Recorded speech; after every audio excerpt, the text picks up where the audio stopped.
नमस्कार, मैं रचना शर्मा चढ़ती कला टाइम टीवी देख रहे सभी दर्शकों का स्वागत करती हूं। आप देख रहे हैं हरियाणा न्यूज। समाचारों की शुरुआत से पहले एक नजर आज की मुख्य सुर्खियों पर।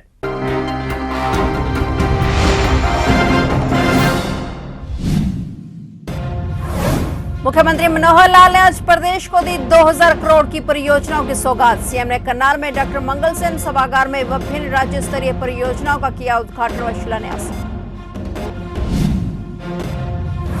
सेक्टर 12 लघु सचिवालय में पहुंचे हरियाणा के उप मुख्यमंत्री दुष्यंत चौटाला। सीएम के द्वारा आज फरीदाबाद में भी करवाए जा रहे 300 करोड़ रुपए के विकास कार्य।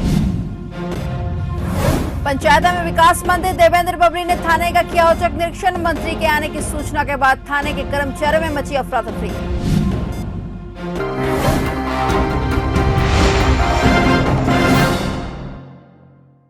और अब समाचार विस्तार से।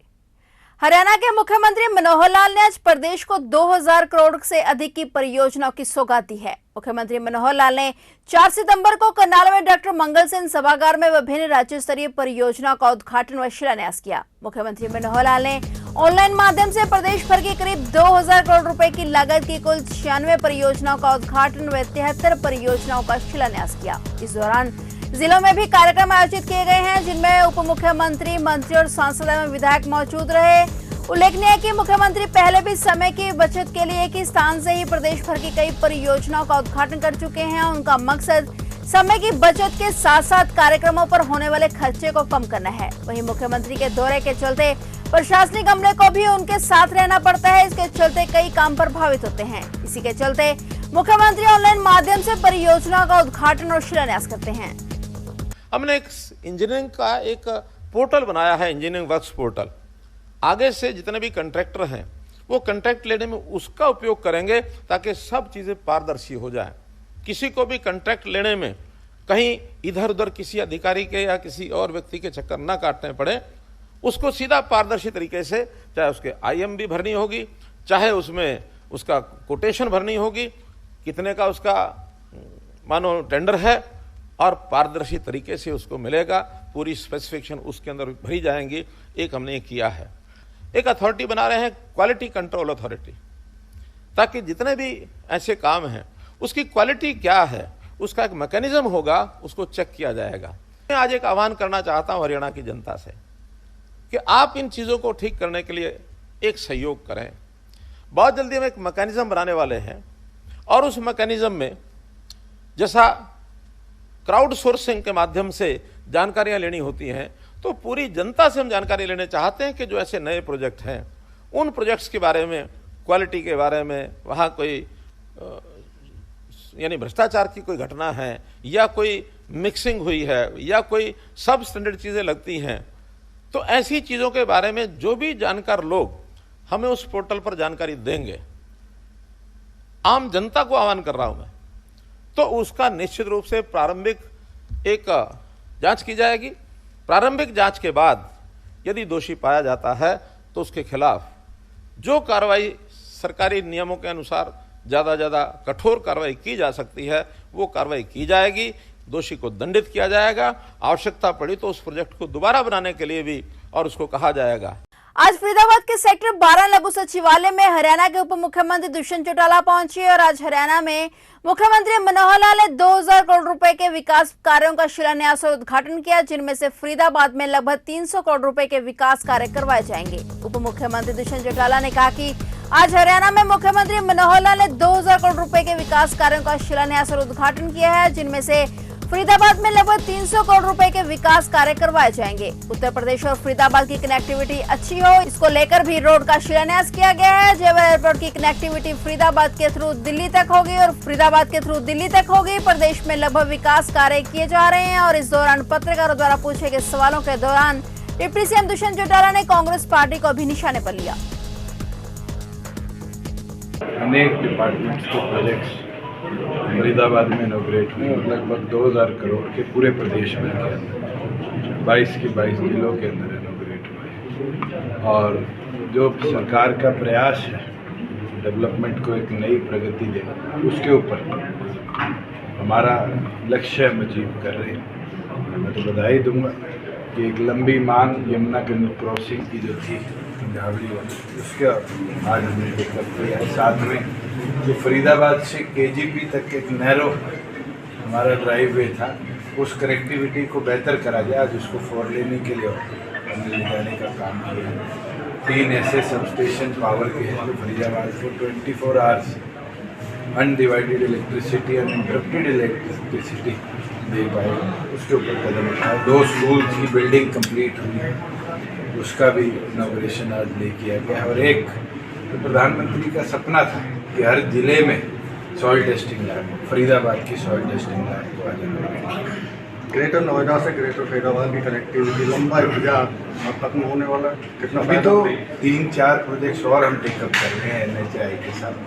एक तो दिल्ली के अंदर से जेवर एयरपोर्ट को वाया फरीदाबाद कनेक्ट किया जाए, एक IGI एयरपोर्ट से वाया गुड़गांव फरीदाबाद, उसका रिव्यू आज है। और मैं उम्मीद करता हूँ कि हमारा जो प्रपोजल होगा केंद्र सरकार मंजूर करके कांग्रेस की हल्ला बोल रैली को लेकर क्या कहना है सर? कह रही है महंगाई बहुत बढ़ गई है और पहले पार्टी का तो हल्ला निकाल, जनता के बीच में जाने से पहले जिस तरह गुलाम नबी साहब ने रिजाइन किया, मुझे लगता है कांग्रेस में तो अंदरूनी हल्ला ज़्यादा है और जनता के आगे सिर्फ बोल बोल कर अपना हल्ला छुपा। वो कह रहे हैं कि हम भारत जोड़ो रैली कर रहे हैं, भारत टूट कर रहे हैं।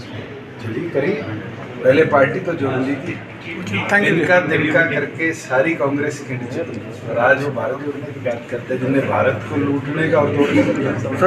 हरियाणा के उप मुख्यमंत्री दुष्यंत चौटाला ने कहा कि कैबिनेट मीटिंग के दौरान अलग अलग मुद्दों को रखा गया है, साथ ही बैकवर्ड कमीशन की रिपोर्ट को भी पास किया गया है और ऑर्डिनेंस के तहत रिकमेंडेशन मांगी गई है। माननीय सुप्रीम कोर्ट के ट्रिपल टेस्ट के आदेशों के अनुसार बैकवर्ड ए को सरपंच पद पर 8% और मेंबर पद पर 50%, चाहे वह जिला परिषद मेंबर हो, पंचायत समिति मेंबर हो या फिर ग्राम पंचायत मेंबर हो, उससे ज्यादा का आरक्षण मिले उस पर मोहर लगाने का काम किया है। उप मुख्यमंत्री दुष्यंत चौटाला शनिवार को गोंडा विधायक अरविंदर कल्याण के फार्म हाउस पर पहुंचे थे। यहां पहुंचने पर विधायक अरविंदर कल्याण ने उनका गुलदस्ता देकर स्वागत किया। करीब 1 घंटे तक डिप्टी सीएम व विधायक की बातचीत हुई। लगातार कैबिनेट के अलग अलग मुद्दों को हमने रखा और बड़ी अच्छी चीज़ है कि बैकवर्ड कमीशन की रिपोर्ट को हमने पास भी किया और फिर ऑर्डिनेंस के तहत उसकी रिकमेंडेशन मांगी, जिससे सरपंच पद पर 8% और मेंबर पद पर, चाहे वो जिला परिषद हो, पंचायत समिति हो या ग्राम पंचायत मेंबर की हो, उसके अंदर अप टू 50% तक जो सुप्रीम कोर्ट के ट्रिपल टेस्ट के आदेश थे उसके अनुसार बैकवर्ड ए को रिजर्वेशन मिले, इस पर मोहर लगाने का काम। साथ में जो हमारी लंबी पेंडेंसी एविएशन को बढ़ावा देने के लिए और जैसे माननीय प्रधानमंत्री ने 8,000 करोड़ रुपया इस बार एडवेंचर स्पोर्ट्स को आगे ले जाने के लिए केंद्र बजट में रखा है, उसके अंदर हमने कदम उठाया है कि अब एक कॉरपोरेशन HSIDC जैसी बनाई जाएगी, जो कॉरपोरेशन अब हमारे एयरपोर्ट्स की मैनेजमेंट को भी देखेगी, इन्वेस्टमेंट्स को भी देखेगी और एरो रिलेटेड एक्टिविटीज़ के बढ़ावे के लिए भी काम करें। साथ में जो हमारे PGT टीचर्स हैं, क्योंकि PGT अब ग्रुप B में और उसका एग्जामिनेशन स्टाफ सिलेक्शन कमीशन उसको अब ग्रुप A में, ग्रुप B के अंदर हम HPSC उसके एग्जामिनेशन आने वाले समय में कंडक्ट करें। साथ में आप आज माननीय BJP राष्ट्रीय अध्यक्ष JP नड्डा जी के साथ दोनों दलों की संयुक्त बैठक, आगे के कैसे फ्यूचर प्लान्स हैं, कैसे हमने मिलकर कोऑर्डिनेटेड तरीके से काम कर रहे हैं, उस पर चर्चा भी हुई और पूरा विश्वास है कि जिस स्मूथ फंक्शनिंग के साथ 3.25 साल हमने काम किया, अगले 2.25 साल भी और उसके बाद दोनों सेक्टर इसी मजबूती से आगे। हरियाणा के पंचायत एवं विकास मंत्री देवेंद्र सिंह बबली ने देर रात्रि शहर थाने व सदर थाने का औचक निरीक्षण किया। मंत्री के आने की सूचना के बाद थाने के कर्मचारियों में हड़कंप मच गया। इस दौरान दोनों थानों के प्रभारी मौके पर नहीं मिले, जिसके बाद मुंशी ने दोनों के फील्ड में होने की बात कही और मंत्री से SHO की फोन पर बात करवा दी। कैबिनेट मंत्री ने सदर थाने में पहुंचकर निरीक्षण किया और निर्देश दिए कि किसी भी तरह से गुंडागर्दी व नशे का व्यापार को फलने फूलने नहीं दिया जाएगा। बबली ने ये भी निर्देश देते हुए कहा कि वे सभी थानों का निरीक्षण करेंगे और कोताही को सहन नहीं किया जाएगा। उन्होंने कहा कि अपराध को रोकने को लेकर उनकी एसपी से भी बात हुई है और वे शीघ्र ही अपने स्टाफ की मीटिंग लेने के बाद रिपोर्ट करेंगे। अंबाला में लगभग पिछले 1.5 साल से पंडित केदारनाथ शर्मा चैरिटेबल ट्रस्ट की ओर से अंबाला के ग्रामीण व शहरी इलाकों में निःशुल्क मेडिकल एवं रक्त जांच कैंप लगाए जा रहे हैं। इसी कड़ी के चलते आज अंबाला के गांव रूपामाजरा में भी ये कैंप लगाया गया, जिसमें राज्यसभा सांसद कार्तिक शर्मा ने शिरकत की। इस कैंप में भारी संख्या में गांववासियों ने अपनी जांच करवाई। मीडिया से बातचीत करते हुए राज्यसभा सांसद कार्तिक शर्मा ने कहा कि यह एक मुहिम है जिससे लोगों के घरों तक मेडिकल सुविधाएं पहुंचाई जा रही हैं और ये कार्य ऐसे ही चलता रहेगा। वहीं कैंप में आई एक 6ठी क्लास की छात्रा की लोगों के प्रति सेवा भाव को देखते हुए कार्तिक शर्मा ने टैब दिया और उन्होंने बताया कि बच्चों की पढ़ाई को देखते हुए फर्स्ट क्लास की मुहिम चलाई जा रही है और इसके लाभ अंबाला के छात्र उठा रहे हैं। ये एक मुहिम है लोगों तक स्वास्थ्य सुविधाएं पहुंचाने की, और जो मूलभूत सुविधाएं जिन्हें हम कहते हैं रोजमर्रा की जिंदगी के अंदर, उनको गांव खेड़े तक, शहर के इलाकों तक, जहां पर ये सुविधाएं उन तक लोगों तक आम तौर पे आसानी से नहीं मिल पाती हैं और कहीं ना कहीं हम लोग रोजमर्रा की जिंदगी में इन चीज़ों पे ध्यान नहीं देते हैं। इसका हमें लंबे समय पे जाकर नुकसान होता है, आगे जाकर नुकसान होता है। तो ये कोशिश है कि लोगों की स्वास्थ्य के साथ और इन चीज़ों को हम आगे ला सकें और एक इस तरीके से कार्यान्वित कर सकें कि लोग उसका फायदा उठा पाए। हमारे रेलगाड़ी में महिला से छेड़छाड़ व हत्या के आरोपी कालवन निवासी संदीप को जीआरपी जाखल पुलिस ने गिरफ्तार कर लिया है। पुलिस ने आरोपी के खिलाफ हत्या व छेड़खानी की धाराओं में केस दर्ज किया है। पुलिस पूछताछ में आरोपी ने पूरी घटना को कबूल किया है। वहीं मृतक महिला के शव को पोस्टमार्टम के लिए अग्रोहा मेडिकल कॉलेज रेफर कर दिया गया। रेलवे जीआरपी से अधिकारी ने बताया कि पुलिस ने मृतका के पति के बयान पर आरोपी के खिलाफ हत्या व छेड़खानी की धाराओं में केस दर्ज किया है, जिसके चलते आरोपी को गिरफ्तार किया गया। उन्होंने बताया कि आरोपी ने पुलिस पूछताछ में कबूल किया कि उसने महिला के साथ छेड़खानी की थी। इसके बाद महिला ने उसका विरोध किया। उसने बताया कि आरोपी इस बात से घबरा गया था कि महिला यह छेड़छाड़ की घटना के बारे में अपने परिजनों को बता देगी, जिसके चलते उसने महिला को धक्का दे दिया। पुलिस अधिकारी ने बताया कि आरोपी ने टोहाना से 1 किलोमीटर पीछे इस वारदात को अंजाम देना कबूल किया है। आगामी पूछताछ के दौरान आरोपी को 3 दिन के पुलिस रिमांड पर लिया गया है। दर्ज करती है 302, 354 आईपीसी की कल जी, और उसमें बंदा कल हमने गिरफ्तार कर लिया। तो आरोपी है और आरोपी का नाम है संदीप जी, और ये कालवन गांव का है जी, डिस्ट्रिक्ट जींद में पड़ता कालवन वहाँ का है जी। और इसमें जो लेडी थी जिसको हमने पोस्टमार्टम के लिए भेज दिया था कल ही, यहाँ हुआ नहीं, अभी जे अग्रवाल होना था उसका जी, तो अभी पोस्टमार्टम हुआ नहीं, चल रहा है जो मुझे प्राप्त सूचना। तो इसके साथ छेड़खानी की बात, जबरदस्ती की बात है। कोई नहीं, अकेला ही था ये, डिब्बे के अंदर माँ बेटा और एक ये, हाँ जी, 3 आदमी। कहाँ का रहने वाला ये आरोपी? ये आरोपी यहाँ का कालवन का। किस जगह घटना की थी इसने, कोई कबूल किया? ये घटना जो है अपना टोहाना से करीब 1 किलोमीटर पीछे, वहाँ पर है किलोमीटर 184/2325 जी, टोहाना से टुवार्ड नरवाना। तो फेंकने का क्या प्रयास रहा इसका जी? बस फेंकने का प्रयास तो ये रहा कि ये भाई आगे तेरी शिकायत ना करें, अच्छी बात से बचने के लिए था। क्या सर ट्रेनों में फेंकने का मीनिंग आपको पता ही है। फेंकने का मतलब चलती ट्रेन से फेंकोगे तो कत्ल ही होता है जी। तो इस बात का अंजाम को किसको पता ही था, पर ये तो अपने आप को बचाने के लिए था, किसी को पता ना लगे। कलाद विधानसभा के गांव कैलरम की पंचायत व सभी वर्गों के मौजूद लोगों ने 2018 के तालाब के मामले में मिले 55 वर्षीय करनैल सिंह के शव की घटना ने पुलिस जांच में 4 साल बाद नया मोड़ ला दिया है। तब पुलिस ने ग्रामीणों व परिवार के लोगों के बयान के आधार पर गुमशुदगी की रिपोर्ट दर्ज की थी, मगर 2 दिन बाद ये इत्तेफाकिया मौत करार दिया गया। लेकिन अब 4 साल बाद पोस्टमार्टम की रिपोर्ट के आधार पर इस केस में हत्या की धाराएं जोड़ी गई हैं। इस मामले के संबंध में कैलरम गांव की महापंचायत आज थाने पहुंची। गौरतलब है कि शव को पोस्टमार्टम के लिए रोहतक पीजीआई ले जाया गया, जिसमें मृतक के विसरा व दूसरे शख्सियों की फोरेंसिक विभाग में जांच हुई तो शरीर पर चोट के निशान बताए गए। गांव के महापंचायत के लोगों का कहना है कि इतने सालों के बाद यह मामला पुलिस ने क्यों उठाया, ये शक के दायरे में है।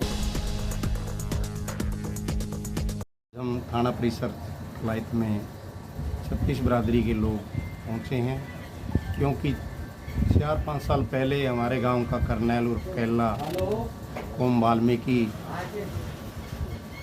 कि संदिग्ध परिस्थितियों में मौत हो गई थी तालाब में डूबने के कारण।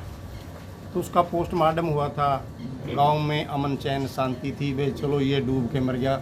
इसके बारे में मतलब कोई हमने ज़्यादा दखलंदाजी वाल्मीकि ने भी नहीं की, ना किसी और ने की।